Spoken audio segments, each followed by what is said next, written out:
Guys, কেমন আছেন? আশা করি আপনারা সকলেই ভালো আছেন। আজকের পর্বে একটা নতুন রেসিপির সাথে আপনাদের সবাইকে স্বাগত জানাচ্ছি। অবশ্যই সেটা ব্রেকফাস্টের রেসিপি।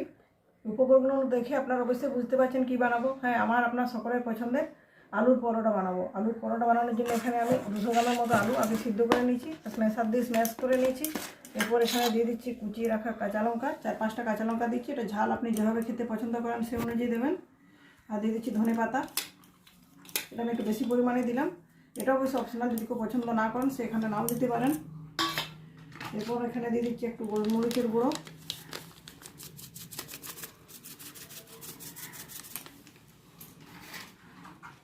আর দিয়ে দিচ্ছি একটু ভাজা মশলা। ভাজা মশলা অবশ্যই আপনারা সকলে জানেন, এটা গোটা গরম মশলা, গোটা জিরে, শুকনো লঙ্কা কাঠখোলা ভেজে গুঁড়ো করে নিচ্ছি। দিয়ে দিচ্ছি সামান্য একটু লঙ্কার গুঁড়ো, 1 চিমটে হলুদ, আর 1 চামচের মতো লবণ। যেহেতু সিদ্ধর সময় একটু আমি লবণ দিয়েছিলাম, লবণটা পরে টেস্ট করে অ্যাড করবো। এটা সবটা খুব ভালোভাবে মেখে নিচ্ছি। আলুটা সব উপকরণের সাথে খুব ভালোভাবে মাখা হয়ে গেছে। এবার এখানে দিয়ে দিচ্ছি 1 চামচের মতো আমচুর পাউডার। পরোটাতে আমচুর পাউডার দিলে একটা দুর্দান্ত স্বাদ হয়, এই জন্য আমচুর পাউডারটা দিয়ে খুব ভালোভাবে মেখে নিচ্ছি এটা।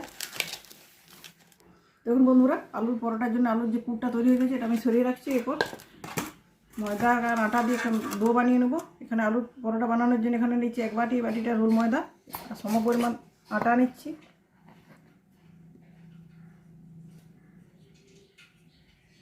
দুটো মিলে মোট 400 গ্রামের মতো হয়েছে। পরোটাটা একটু মুচমুচে বানাবো, খাস্তা, এই জন্য এখানে দিচ্ছি ময়াম। ময়ামের জন্য এখানে 4 চামচ, বড়ো চামচে 4 চামচের মতো তেল দিচ্ছি। ময়ামটা একটু দেওয়ার জন্য বেশি তেল ব্যবহার করছি। আর দিচ্ছি পরিমাণ মতো লবণ। হাত দিয়ে সবটা খুব ভালোভাবে মেখে নিচ্ছি। আলুর পুরটা যেহেতু ভিতরে নরম থাকে, এই জন্য পরোটাটা উপর থেকে মুচমুচে না হলে খুব ভালো লাগে না। ভালোভাবে ময়াম দেওয়া হয়ে গেছে। এবার একটু একটু করে জল দিয়ে একটা ডো বানিয়ে নিচ্ছি আমি। মোটামুটি শক্ত ডো, নর্মাল পরোটা বানানোর জন্য যেভাবে মাখি সেভাবেই মাখছি।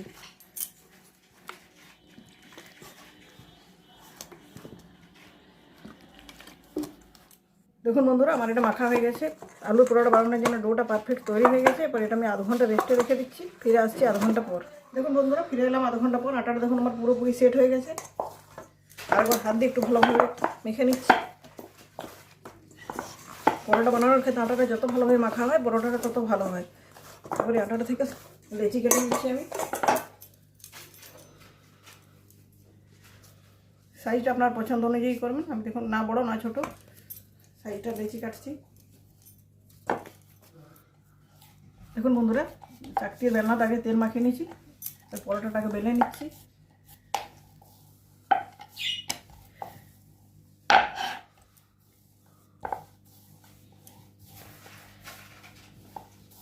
আগে পরোটাগুলো যতবার বানিয়েছি, যে কটা শেয়ার করছি সেটা সবগুলোতে আমি ডেলুতে পুর ভরার পর বেলেছিলাম। আগে পরোটাটা বেলে নিচ্ছি, তারপর এখানে এটা আমি এবার পুর দেবো। মোটামুটি চাকতি সমান করার চেষ্টা করছি। পরোটাটা আমার বেলা হয়ে গেছে। পরোটাটা যাতে সুন্দর লাগে সেই জন্য পরোটার উপরে কয়েকটা ধনে পাতা ছড়িয়ে দিয়েছি। এবার বেলনার সাহায্যে এগুলো বেলে দিচ্ছি, তো পরোটাটা দেখতে ভালো লাগবে। এখন পাতাগুলো পরোটার সাথে সেটে গেছে। পরোটাটা উল্টে দিচ্ছি আমি। এবার এইভাবে চামচের সাহায্যে আলুর পুরটা দিয়ে দিচ্ছি।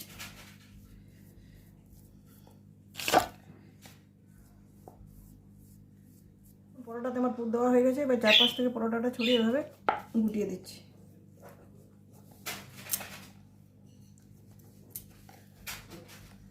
পরোটা যাতে খুলে না যায় সেই জন্য এই জায়গায় একটু জল দিয়ে সিল করে দিচ্ছি।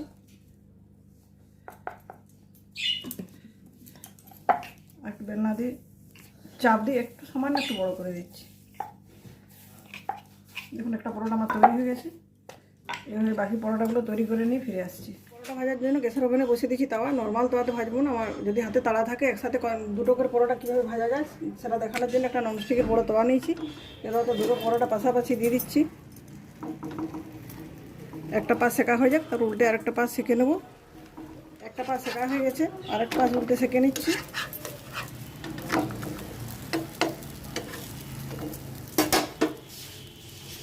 বন্ধুরা, পরোটাগুলোকে উল্টে পাল্টে 4-5 মিনিট ধরে খুব ভালোভাবে সেঁকে নিয়েছি। ব্রাশ দিয়ে তেল ব্রাশ করে দিচ্ছি। এই পরোটাগুলো আমি বেলার পর পুর ভরেছি। পুর ভরা পরোটা কীভাবে বানাবেন সেটাও দেখিয়ে দিচ্ছি। আবার যদি তো বেলার প্রবলেম থাকে তারা আটা বা ময়দার সাথে আলু সিদ্ধ করে মাখিয়ে নিয়েও পরোটা বানাতে পারেন।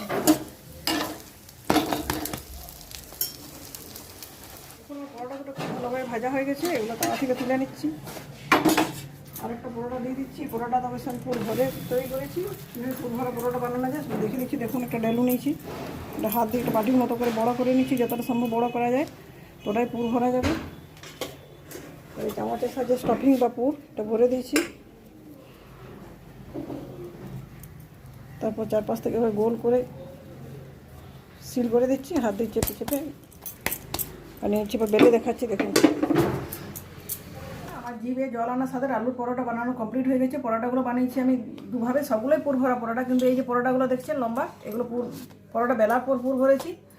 আর এই যে গোল পরোটাগুলো দেখছেন এগুলো পুর ভরার পর বেলেছি। একটা পরোটা দেখাচ্ছি ছিঁড়ে, দেখুন কি সুন্দর হয়েছে ভিতরটা।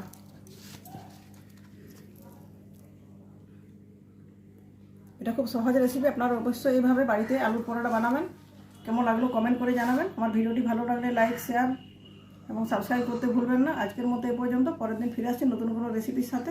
ধন্যবাদ।